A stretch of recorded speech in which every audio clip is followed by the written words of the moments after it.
Tout le monde pensait que le vieil homme ne survivrait pas. Pourtant, il tenait encore fermement debout à sa place. Anna tourna la tête et comprit. Cet homme avait attrapé la balle à main nue. Hans possédait un pouvoir surnaturel semblable à celui de Wolverine, mais avec une particularité. Il lui coûtait de l'argent.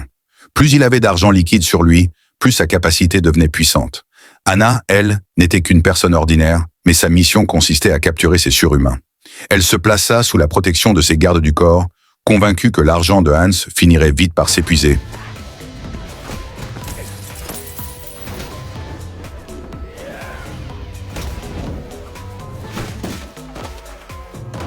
Anna avait également prévu l'intervention d'un tireur d'élite.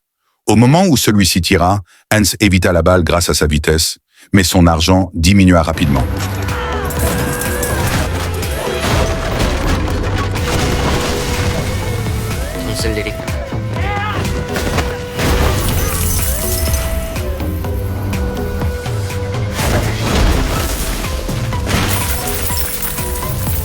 Alors que Hans s'apprêtait à attraper Anna, une voiture surgit soudainement et vola vers lui.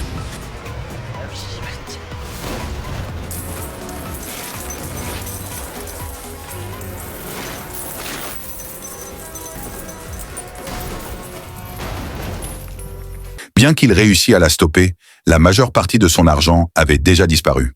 C'est alors qu'un homme de feu entra en scène, le garde du corps le plus puissant d'Anna. Cet homme était en réalité déjà mort, mais Anna avait extrait le liquide concentré de son pouvoir et l'avait ramené à la vie.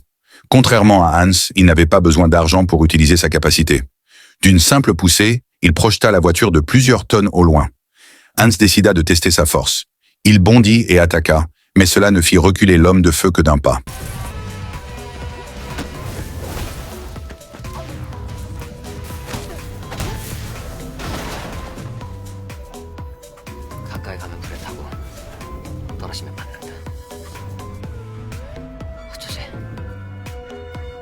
Hans sortit alors les quelques billets qui lui restaient, signe que son pouvoir touchait à sa fin.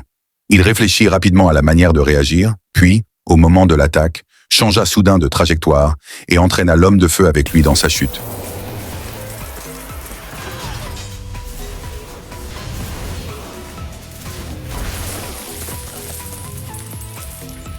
On découvrit alors qu'à l'endroit où ils allaient tomber se trouvait un bassin d'eau.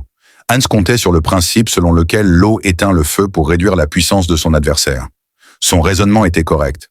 Lorsque l'homme de feu plongea dans l'eau, les flammes de ses mains s'éteignirent instantanément. La méthode était la bonne, mais Hans avait malgré tout sous-estimé la force de combat de l'homme de feu.